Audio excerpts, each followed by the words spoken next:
እሺ እ እግዚአብሔር እንደፈቀደ ባለፈው ጀምረ ነው የነበረውን እ ትምህርታችንን እንቀጥላለን። እንግዲህ ያው እግዚአብሔር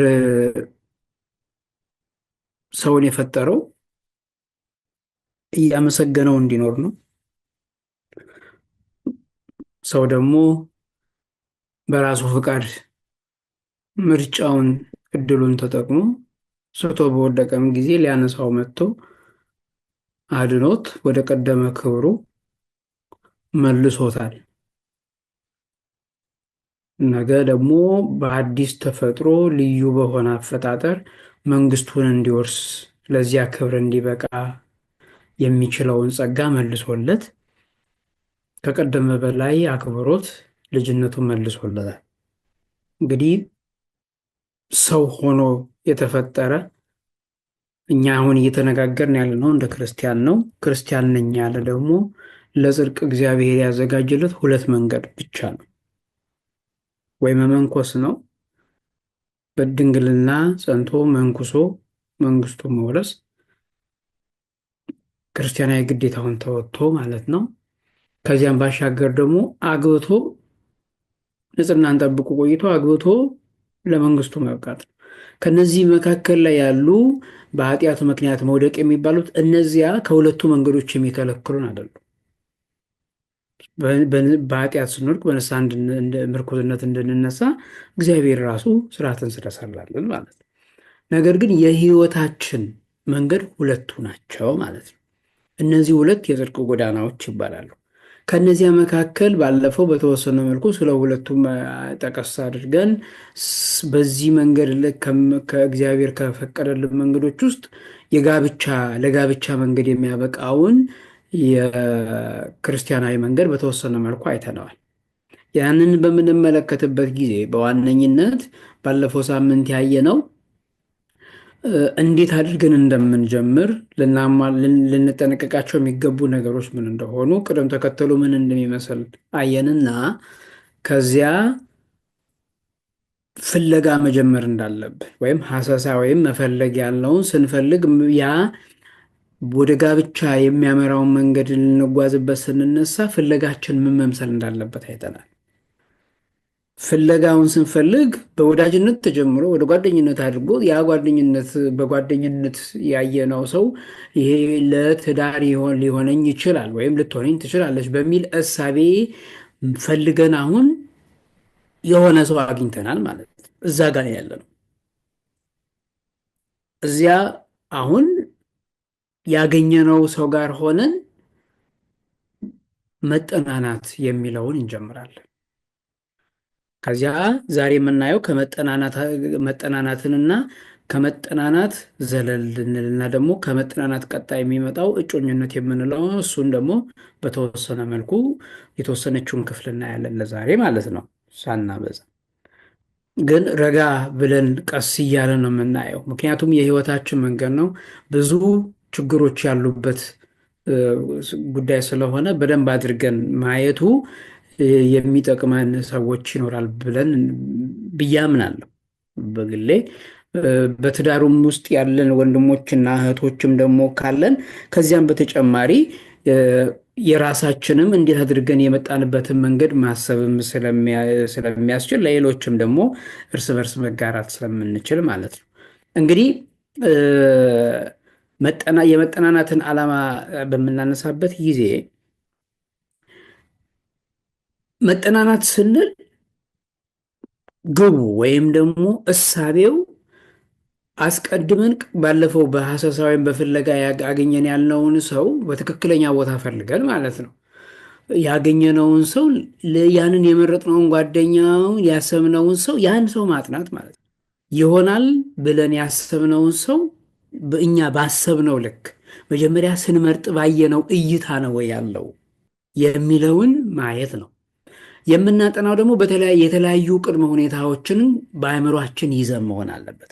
መጀመሪያ ማንደራደርበት ትልቀኛው ቅድመ ሁኔታ ለመጠናናት ውስጥ ለመግባት ስናስብ መጀመሪያ ማሰብ ያለብን እሳቤ ሃይማኖት ነው።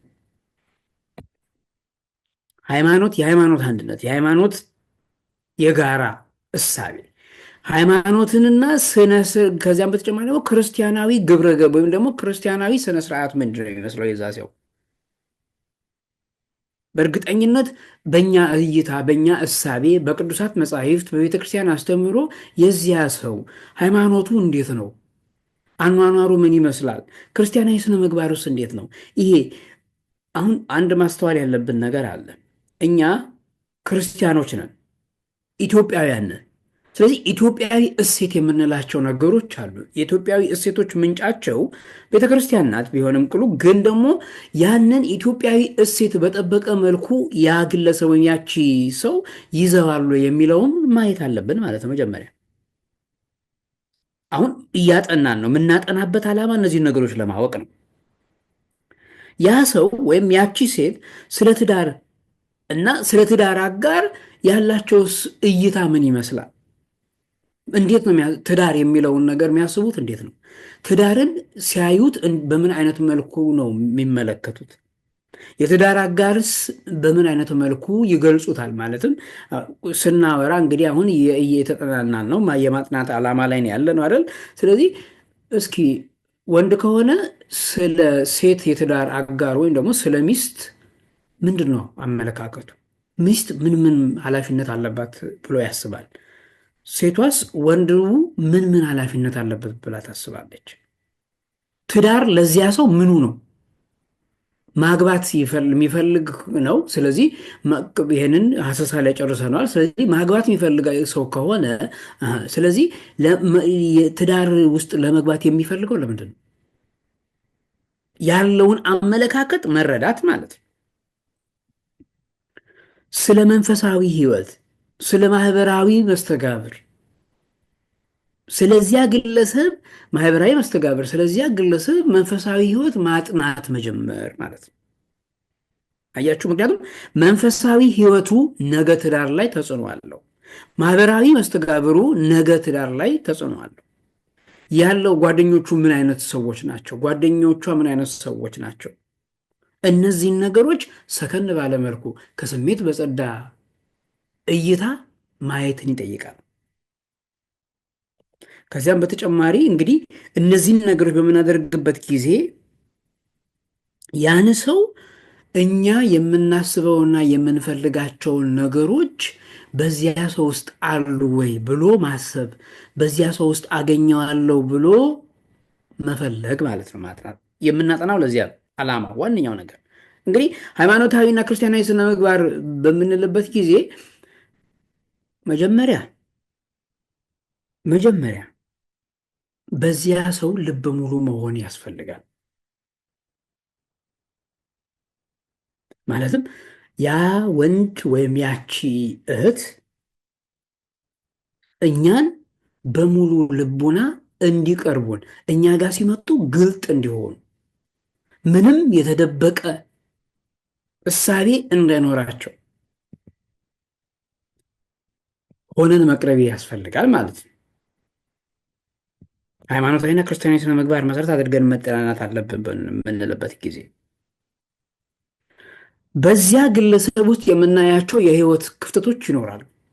ስለዚህ እነዚያን ክፍተቶች የትኛውን ነው ልሞላው የምችለው? የትኛውንስ ነው ልሸከም የማልችለው? መሙላት የምንችለው በእኔ ሊሸፈን ይችላል ብለን የምናስበውን እንሸፍናለን። የማንችለው ከሆነ ደግሞ የማንችለውን ነገር ውስጥ መግባት ስለሌለብን ቆም ብለን ማሰብ ይጠበቅብናል ማለት ነው። አይ ችግር የለውም ብለን በጭፍኑ መግባት በጭፍኑ መዳከርን ያመጣል ነገር። ስለዚህ እነዚያን የህይወት ክፍተቶች በተወሰነ መልኩ እያዩና እየተረዱ ለመሙላት ማሰብ አንዳንድ ጊዜ በማወቅም ይሁን ባለማወቅ በአስተዳደግ በውሎ እንዲሁም በእውቀት በመረዳት ደረጃ ሰዎች በህይወታቸው ውስጥ የተጣመመ አመለካከት ሊኖራቸው ይችላል። ስለዚህ ያንን የተጣመመ እይታ ማቅናት፣ ትክክል ያልሆነ ነገር ካየን ያን ነገር ማስተካከል ይጠበቅብናል ማለት ነው። እነዚህን ጥረቶች በማድረግ የምንፈልገውን ሰው ነገ የትዳር አጋሪ ይሆናል ብለን የምናስበውን ሰው እኛ በምናስበው የትዳር ህይወት መልኩ ለዚያ ብቁ የሆነ ሰው ወይም የሆነች ሴት አድርጎ መዘጋጀት ማለት ነው። እዚች ጋር አጽንኦት ልስጥ። ያን ሰው ሙሉ ሰው እንዲሆን ማድረግ ማለት ያን ግለሰብ እንቀይረዋለን ማለት አይደለም። በክርስቲያናዊ ጋብቻ፣ በክርስቲያናዊ አብሮነት፣ በክርስቲያናዊ ሕይወት በሚኖሩ ክርስቲያኖች ትዳር ውስጥ ማንም ማንን አይቀይርም። እኛ ራሳችን ላይ የምንሰራው ስራ ግለሰቡ መቀየር አለብን። እኛ ጫና በማሳደር ወይ ደግሞ ግፊት በማድረግ ወይም በመጨብጨቅ አይደለም የምንቀይረው። አርአያነታችን እኛ የምናሳየው የምንጥለው መሰረት ያን ሰው ስለ ፍቅር ብሎ ከእግዚአብሔር በታች ስለ ፍቅር ብሎ እንዲለወጥ ያደርገዋል። በፍቅር መግዛት ማለት ነው። ሙሉ ሰው እንዲሆን ማድረግ ማለት ሁኔታዎችን ማመቻቸት። ያ እንግዲህ እኛ አጋር ይሆነናል ብለን እያስብን አሁን እያጠናን ያለነው ሰው እኛ ጋር ሲመጣ ሰላም እንዲሰማው ካደረገን፣ እኛ ጋር ሲመጣ የሚሰማው ቃል እግዚአብሔር ከሆነ፣ እኛ ጋር ሲመጣ የሚያየው ከሌላው ሲዳክርበት ከነበረው ዓለም እረፍት የሚያገኝበት ከሆነ፣ ስለዚህ ይሄ ሰው እንደሚፈለገው እየሆነ ይመጣል ማለት ነው። ጭቅጭቅ፣ ንትርክ፣ አለመግባባቶች፣ ሁል ጊዜ ደግሞ የማያስፈልጉ ነገሮች የሚያጋጥሙት ከሆነ በፍጹም ቅድም መጀመሪያ ላይ እንዳልነው በእኛ እምነት አይኖረውም። ባዶነቱን የምናሳየው ጎዶሎ እንደሆነ ወይ ደግሞ የበታች እንደሆነ እንዲሰማው እያደረግን እኛ የበላይነታችንን ለማሳየት በሞከርን ቁጥር እየተደፈነ እየሸሸ እየራቀ ይሄዳል ሰው። በእምነት የደከመውን ተቀበሉት፣ በሀሳቡም ላይ አትፍረዱ ያለው ቅዱስ ጳውሎስ እዚህ ጋር ይሰራል። የደከመውን ያንን ጉድለቱን ጊዜ ቢወስድም እንደሚደርስበት ተስፋ መስጠት። ቤተ ክርስቲያን የተስፋ የሰላም ቦታ ናት። ስለዚህ ክርስቲያን ነኝ የምንል ከሆነ ይህ ይጠበቅብናል። እኛ አዋቂ እኛ ያሰብነው ሰው ግን አላዋቂ አድርገን የምንስል ከሆነ ነገ አብሮን ለመኖር በምን አይነት መልኩ ያስባል? የበታችነት እየተሰማው በዛ ህይወት ውስጥ እንዴት ይገባል? ስለዚህ ክርስቲያናዊ ስነ ምግባር ማለት ያ ነው። ሰው ቫሊዩ እንዳለው ማወቅ፣ በእኛ ህይወት ውስጥ የሚሞላው ነገር እንዳለ መረዳት። ስለዚህ በመጠናናት ቆይታ ውስጥ ጠንካራ ጎኖቹን እናጎለብታለን፣ ክፍተቶች ካሉ እናስተካክላለን። የምናስተካክለው በመነጋገር ነው። የማይጠቅም የነገ ትዳር የምናስበውን ትዳር መሀል ላይ ክፍተት እንዲኖርበት ወይ ደግሞ የተሰነጠቀ ነገር የሚያሳይ ነገር ካለ ያ ለነገ ማንነት የማይረባ ስለሆነ የተለያዩ መንገዶችን እየተጠቀሙ ማስተካከል፣ ክፍተቱ መሙላት ይጠበቅብናል ማለት ነው። ያን ስናደርግ አሁን በእርግጠኝነት እየሄድንበት ያለው ጎዳና ትክክለኛ ይሆናል። እኔ የመጣሁበት መንገድ የትዳር አጋሪ ከመጣችበት መንገድ የተለየ ነው። ስለዚህ ሁላችንም የተሰራንበት መንገድ የተለያየ ነው። የሚያስማማን፣ የሚያቆየን፣ የሚያኖረን አንድ ክርስቶስ ነው። አንዲት ቤተ ክርስቲያን ናት። በዚያ ላይ ነው ቅርንጫፎች ሆነን ያለ ነው። የመጣንበት መንገድ ግን ይለያያል። ስለዚህ የህይወት ተሞክሯችንን ግልጥ በሆነ መልኩ መካፈል ያስፈልጋል። አስተዳደግ ምንድን ነው የሚመስለው? ከዚህ ቀደም ያለው ህይወቴ ምን ይመስላል? ወደፊት እናየዋለን። በአጠቃላይ በዙሪያ ያሉት ሰዎች ምን ይመስላል?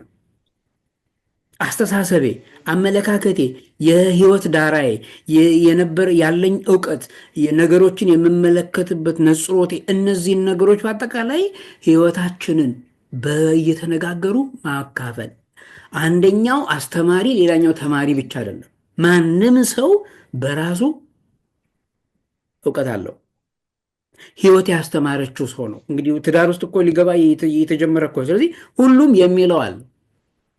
እኛ መናቅና ዝቅ ማድረግ ወይም ደግሞ ንቀት ከሌለብን ስንቀራረብ ወይም ደግሞ ያ ማለት ያው ፈልገን ወይም ደግሞ አስቦ ላያደርግ ይችላል። በነገራችን ላይ አንዳንድ ሰው ጠባዩ ይሆናል። ስለዚህ ማሻሻል አለበት ማለት ነው። እኔ የሆነ የምለው ነገር ያስፈልጋል። በዚያ መጠናናት ውስጥ ሁላችንም የምናደርገው አስተዋጽኦ አለ ማለት ነው። ስለዚህ የህይወት ተሞክሯችንን የምንከፋፈልበት ነው መጠናናት። ምክንያቱም የሁለቱ እሳቤ የሁለቱ ነገር አብረውን የሚያስቡት ሁለቱ ሰዎች እሳቤ የተሻለ ነገርን ይፈጥራል። የሁለታችን ልምድ ሲጋራ ጥሩ ነገርን ይፈጥራል ማለት ነው። የተሻለ መንገድ ላይ እንድንቆም ያደርገናል። ይሄ በኋላ ለምናየው ለመተጫጨት ያዘጋጀናል። አስቡት፣ አሁን የህይወት ተሞክሮን የምንጋራ ከሆነ ጠንካራ ጎናችንን እያጠነከርን ክፍተቶቻችንን የሞላን የምንጠናና ከሆነ የነገ የተሻለ ህይወትን ለመቅረጽ አንዳችን ሌላኛችንን በማወቅም ባለማወቅም በእሳቤም ያለ እሳቤም በምናደርጋቸው አብሮነትና ቆይታችን የተሻለ ህይወትን ለመፍጠር የሚችል ጠባይ በራስ አንዱ በሌላኛው ውስጥ እያሰረጸ ማሳደግ የሚችል ከሆነ ስለዚህ ወደ መተጫጨት ቀስ እያለ ያበቃል ማለት ነው። ይሄ ሲሆን ግን ፈተና የለም ማለት አይደለም። በመጠናናት ጊዜ ውስጥ ልብ በሉ፣ እጮኝነት ጋር አልደረስንም። መጠናናት ገና መጠናናት ላይ መጀመሪያ የሚያጋጥምን መጠናናት ምን እንደሆነ አለማወቅ ነው። መጠናናት ማለት አብሮ ወደ ትዳር ለመግባት መስማማት ማለት አይደለም። አንዳችን የሌላኛውን ጠባይ የምናይበት ወቅት ነው። የመጠናናት ዓላማው እርስ በርስ ቅድም ያልነውን የህይወት ተሞክሮቻችንን የምንጋራበት ነገ አብረውን ብንኖር ምንድን ነው የሚመስለው ህይወታችን የሚለውን ምናይበት እውቀታችንን የምንከፋፈልበት ጊዜ ነው። ስለዚህ መጀመሪያ ትልቁ ክፍተት አብዛኛው ሰው ጋር ያለው የመጠናናትን መሰረታዊ ዓላማ አለመረዳት። መጠናናት ማለት በመጠናናት ውስጥ ለዛ አለ፣ ጨዋታ አለ፣ ቁም ነገር አለ። ቧልት ብቻ ከሆነ መጨረሻው የህፃናት ዕቃቃ ይሆናል። የመጀመሪያው። ሁለተኛው በመጠናናት ጊዜ ሊያጋጥመን የሚችለው ችግር ከዚያ አብረን ነገን ከምናስበው ሰው ፍጹምነት መጠበቅ፣ ወንዶችም ጋር አለ፣ ሴቶችም ጋር አለ። ይሄ ሴቷ በተለይ አሁን በቤተክርስቲያን ጉዳይ ስንመለከት ወንዱን ሁሉን ነገር የሚያውቅ አድርጎ ማሰብ። ለምሳሌ እንዲህ ሰው እኮ ነው እንዴት ሁሉን ነገር ያውቃል? ወንዱም ደግሞ ጠንቅቃ ያወቀች ልትገዛው የመጣች አድርጎ የሚያስብም አለ። መገዛት እኮ መግዛት በፍቅር ነው። እንግዲህ ትታዘዘው የተባለው እሷ በፍቅር በመሸነፍ ስለምታሸንፈው የእሷ በፍቅር ተሸንፎ ማሸነፍ እሱን የበታች ያደርገዋል። እሷ ለእሱ በመገዛቷ የበታች ስትመስል የበላይ ትሆናለች። እሱ የበላይ ሲመስል የበታችን እንዲህ የሆነ የሚኖር ነው። ስለዚህ ፍጹም ሰው የለም። ጉድለት አለው እያንዳንዱ ሰው። ጉድለት ባይኖረውማ ወደ ጋብቻ ምን ያመጣው? አያችሁ። ስለዚህ ፍጹም የለም፣ ፍጹም እውቀት የለም፣ ፍጹም ችሎታ የለም፣ ፍጹም ክህሎት የለም፣ ፍጹም ሰብዕና የለም። ሁሉም ጉድለት አለው። ለምሳሌ በተገኘው ባልተገኘው የምታኮርፍ ከሆነ የሚያስኮርፋት ነገር ምን እንደሆነ መጀመሪያ ማወቅ ያፈልጋል ማለት ነው። ያንን ማጥናት ይጠይቃል። አሁን በመጠናናት ጊዜ ያንን መረዳት። ጊዜዋን በአልባሌ የምታሳልፍ ከሆነ እንደዚያ እንድትሆን እያደረጋት ያለው ምንድን ነው የሚለው ማጥናት ይጠይቃል። ዝምታን የሚያበዛ ከሆነ ዝም እንዲል የሚያደርገው ምንድን ነው? የውስጥ ስሜቱንና ሀሳቡን የሚያስጨንቀውን ነገር አጋርቶ አውጥቶ እንዳይናገር የሚከለክለው ነገር ምንድን ነው የሚለውን መጠየቅ ማጣራት ይፈልጋል ማለት ነው። ንባብ የሚያበዛ ሊሆን ይችላል ለምሳሌ፣ ወይ ደግሞ ንባብ መታበዛ ልትሆን ትችላል። በነገራችን ላይ ስናስበው ጥሩ ነገር ይመስላል፣ ፈተና ይሆናል። ስለዚህ መጽሐፍትን መመልከት የሚወድ ሰው መጽሐፍትን መመልከቱ ለጋራ ጥቅም ይሆናል። የምትወድ ከሆነ ለጋራ ጥቅም ይሆናል። ግን ደግሞ አብሮነትን ደግሞ በሚያጠፋና በሚያቀጭጭ መልኩ ደግሞ እንዳይሆን ያንን መነጋገር ያስፈልጋል ማለት ነው። ያንን ማጥናት ታዲያ ያንን እንዴት ነው ለነገው ህይወታችን እንዲጠቅም አድርገን ያንን የመጽሐፍ መመልከትን ልማድ ወደ መጠናናት ውስጥ ማስገባው ለምናስበው ትዳር ውስጥ የምናስገባው የሚል አሁን ያንን ዘዴ መዘየድ ይፈልጋል። ሌላ ትልቁ ነገር ያልሆኑትን መስሎ መታየት፣ ድብቅነትና ለመወደድ ብሎ የማይሆነ ነገር መናገር የሰው አይምሮ አይረሳም። በተለይ በዚህ አሁን በዚህ በትዳር እንዲህ በጓደኝነት በሚባለው ህይወት ውስጥ አእምሯችን የተነገረውን ነገር አይረሳም፣ ይጠብቃል፣ መዝግቦ ነው የሚይዘው። ስለዚህ ያልሆነውን በተናገርን ቁጥር ነገ ጉዱ ሲመጣ አንድ ላይ መሰብሰቡ ሲመጣ ሁሉ ነገር እንግዲህ ፍርጥርጥርጥ ብሎ ሲወጣ የዚያን ጊዜ የተጠበቀውና ያለው ሲለያይ ችግር መጣ ማለት ነው። በራሳችን ላይ መዘዝ እናመጣለን። ድብቅነት አያስፈልግም። ባለፈው ሳምንት ስንጀምር ብያቸዋለሁ። ትልቁ የትዳር ቁልፍ ተነጋግሮ መግባባት መቻል። ሌሎቹ ቅመሞች ናቸው። ሐሳብ ለሐሳብ ያሉትን ነገሮች በግልጥ መነጋገር መቻል ብዙ ነገር ይቀርፋል። ያ ድብቅነትን ያስጠፋል፣ ማስመሰልን ያርቃል። በግልጽ ችግሬን ተናግሬ መቅረፍ የምንችል ከሆነ በጋራ ለምንድን ነው ማስመስለው? የሚያስጨንቅን ወይ ደግሞ የተፈጠረውን ነገር እዛ በውይይታችን መካከል ቀርቦ መፍትሄ በጋራ ልንፈልግለት የምንችል ከሆነ ድብቅነትን ምን ያመጣዋል? ስለዚህ ያልሆነን ነገር ነገ ልንኖረው የማንችለውን ነገር አለማሳየት፣ ነገ በልበ ሙሉነት ልንፈጽመው የማንችለውን አቅማችንን እንዳለን ሰው እንዲያስብ አለማድረግ። ስለዚህ በመጠናናት ውስጥ በተቻለን መጠን እንደው በፍጹም መቅረት ያለበት ድብቅነትና ማስመሰል ነው። ምንሸሽገው ነገር ሊኖር አይገባም። ምን ደብቀው ነገር አለ ማለት ስለዚህ እንዳይታወቅ እየሸሸግን ነው ማለት ነው።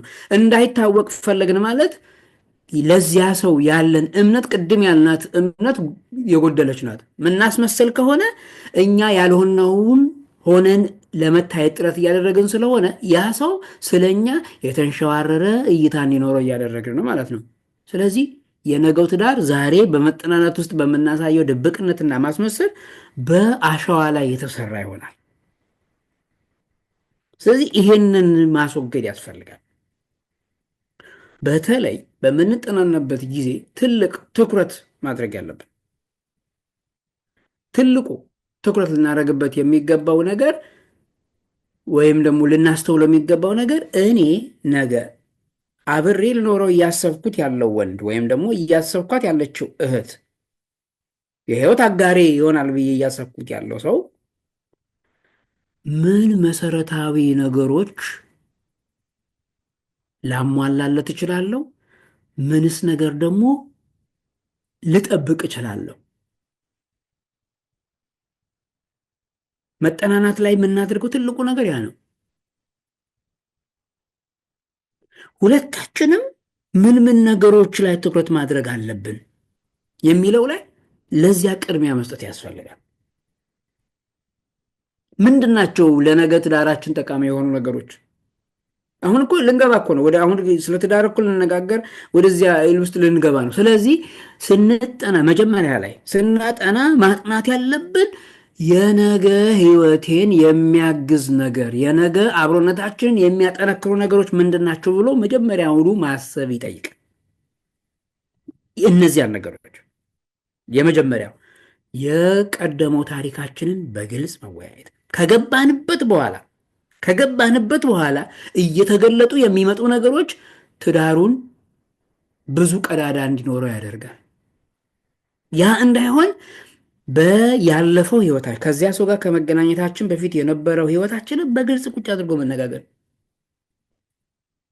ጠባይ ለጠባይ ለምሳሌ እኔ እንዲህ የሚሆኑ ነገሮች ያበሳጩኛል። እንግዲህ ያ ችግር የሚያመጣ ከሆነ ስለዚህ ማወቅ አለበት ማለት ነው ሰው። ከዚያ ቀደም ያሳለፍነው ታሪክ መታወቅ አለበት። ሌላ ሰው መጥቶ ስለኛ ስለዚያ ሰው ሲነግር አይ ነው ሰምቻለሁ እንዲል ማድረግ አለብን። ከዚህ ቀደም ይሄን ሰው ከመተዋወቃችን ወይም ደግሞ እቺን እህት ከመተዋወቃችን በፊት የነበረው ህይወታችን ላይ አብሮን የነበሩ ወዳጆቻችን፣ ዘመዶቻችን ወይ ጓደኞቻችን ወይ ደግሞ የስራ ባልደረቦቻችን እኛ ነገን አብረነው ለመኖር እያሰብን ያለነው ያ ሰው ከዚያ ሰው ጋር ሲገናኝ የእኛን የሆነ ታሪክ አንስቶ ሲያወራ ሰምቼዋለሁ የሚል ስሜት እንዲሰማው ማድረግ አለብን አጋራችን። ስለዚህ ምንም የሚሸፈን ነገር መኖር የለበትም ማለት ነው። አብረን ልንኖር አይደለ እንዴ? ግን እርከን በእርከን እያደረጉ በውይይቱ አሁን መወያየት ያለው ነገር ከዚህ ነው የሚጀምረው። ስለዚህ የኋላን ታሪክ በግልጽ መወያየት ብዙ መዘዝ ያተርፋል። ከዚያም በተጨማሪ ደግሞ አብሮነታችንና የያሰብ መጠናናት ውስጥ በምንገባበት ጊዜ እድሜ መሰረት ያደረገ መሆን አለበት። በጣም የተራራቀ እና ለነገሮች ያለን እይታና አመለካከት ሰማይና ምድር ያህል የሚራራቅ በሆነ እድሜ ክፍተት ውስጥ ሆኖ መጠናናትን ማሰብ ከባድ ነው። እንደዚያውም ደግሞ አንዳንድ ጊዜ ይሄ ምንድነው ሴት ፈጠን ብላ አደለ የምትበስለው ወይም ደግሞ ነገሮች የምትረዳበት መንገድ መጠቅ የሚለው፣ ወንድ ደግሞ ይዘገያል ይላል ሳይንሱም እንዲሁም ደግሞ መጽሐፍም። ስለዚህ በዚያ መሰረት ያንንም ማድረግ የምንችል እኛ ነገን በደንብ አድርገን ሲሪየስሊ ልንገባበት እያሰብን በጨዋታና በቧልት ላይ ያሳልፍ የሚፈልግ ሰው ጋር አብሮ ለመሆን ማሰብ እድሜን ማባከን ይሆናል። ስለዚህ መጠናናቱ እድሜን መሰረት ያደረገ መሆን መቻል አለበት። ጊዜውም ወቅቱም ከእድሜያችን ጋር ግንዛቤ ውስጥ የገባ መሆን መቻል አለበት።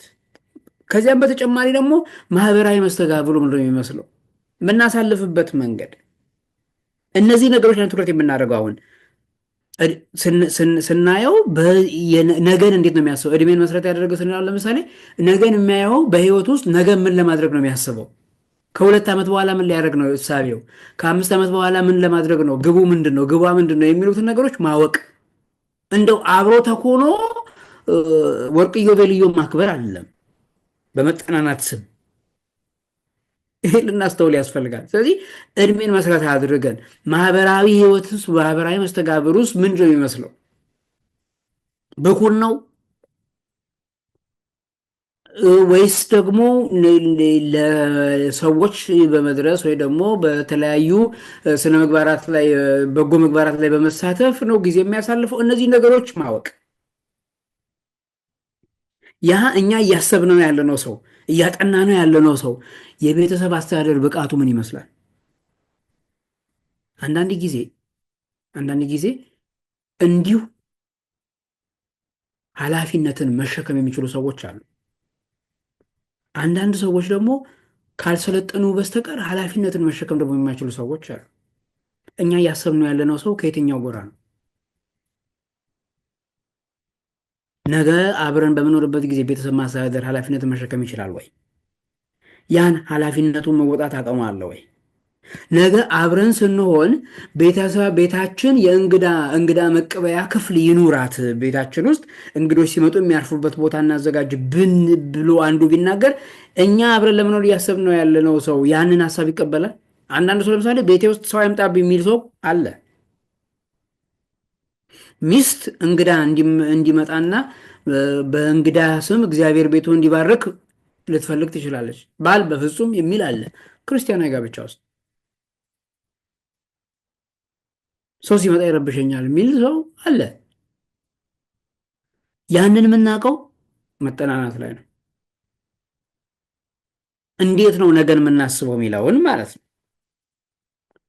ስለዚህ ይሄን ስናደርግ ግን በገደብ ነው።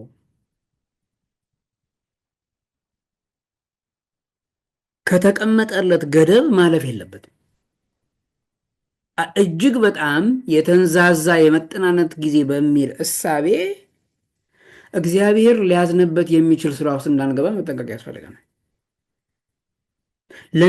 ነገ የምናስበውን አብሮነት፣ ነገ የምናስበውን የትዳር ህይወታችንን በዚያ መልኩ ባሰብነው መልኩ እንዳንኖር የሚያደርጉን ኃጢአቶችን ወይም ደግሞ በደሎችን እንዳንፈጽም የሚያጸጽቱን ነገሮች፣ ተግባራት ውስጥ እንዳንገባ ጥንቃቄ ይፈልጋል። ስለዚህ መጠናናት ገደብ ሊኖረው ይገባል። እስኪ በእንጠናና ስም እስኪ ከከተማ ወጣ ብለን እዚህ መናፈሻ እንሂድና ወይ ደግሞ ከከተማ ወጣ ብለን አንድ ሁለት ቀን አሳልፈን እንምጣ የሚል መጠናናት የለም። መጠናናት ማለት ግቡም ያ አይደለም። ገደብ እንዳያልፍ ማለት ያ ጥንቃቄ ይፈልጋል። ነገ ልንቀለብሰው የማንችለው የህሊና ጸጸት ውስጥ ስህተት ውስጥ ገብተን በራሳችን እንዳናዝን ማለት ነው።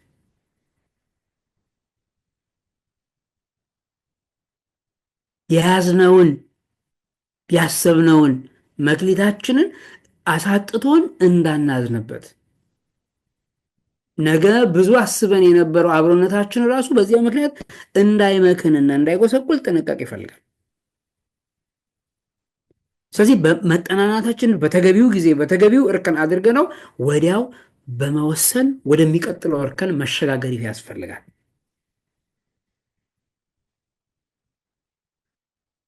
እንግዲህ ይህንን ለማድረግ ደግሞ እኛ የበኩላችንን እየተወጣን ፈቃድ እግዚአብሔር መጠየቅ አለብን ማለት ነው። እችን እንግዲህ ትንቢተ አሞጽ ላይ ያለችዋን ጥቅስ ስትመለከቱ ይህን በደንብ ይነግረናል አይደል? በሕይወት ትኖሩ ዘንድ መልካሙን እንጂ ክፉን አትፈልጉ፣ እንዲህም እናንተ እንደተናገራችሁ የሰራዊት አምላክ እግዚአብሔር ከእናንተ ጋር ይሆናል። እኛ ስንጋብዘው ነው እግዚአብሔር እንደው የእግዚአብሔር ሰዎች አደራቸውን እንግዲህ እግዚአብሔር እኛ ስንጋብዘው ነው በሕይወታችን ላይ የሚሰራው። የሚያስገድድ አምላክ አይደለም። እኛ መልካሙን የምንሻ ከሆነ ከልቡናችን ሆነን በትክክል ከውስጣችን እግዚአብሔር በእኛ ህይወት ውስጥ እኔ ነገ በማስበው ትዳሬ ውስጥ እግዚአብሔር ሰልጥኖበትና እግዚአብሔር የሚመራው ትዳር እንዲኖረኝ የምመኝ ከሆነ ያንን በቀና ልቦና ምጠይቅ ከሆነ እግዚአብሔር ያሳካዋል። በመጠናናት ህይወታችንን ውስጥ ማድረግ ያለብን ነው። ወንዱም ይሁን ሴቷ ይህንን በማሰብ ክርስቲያናዊ ስነ ምግባራትን አሟልተን የአቅማችንን እየሞከርን ፈቃድ እግዚአብሔርን በመጠየቅ የምንመላለስ ከሆነ እግዚአብሔር ያሳካዋል፣ ከእኛ ጋር ይሆናል ማለት ነው። እኛ ባላሰብነው መልኩ ይጠብቀናል። እኛ ነው ብለን ያሰብነው ሰው ራሱ ተገቢ ያልሆነና ቅድም ያልናቸውን ድብቅነትና ማስመሰል የመሳሰሉ ነገሮች ካሉበት ከዚያ ሰው እግዚአብሔር እኛ ባልጠበቅነውና ባላሰብነው ሁኔታ ሲያቋርጥ እናያለን። ስለዚህ ገደብ አለው ማለት ነው።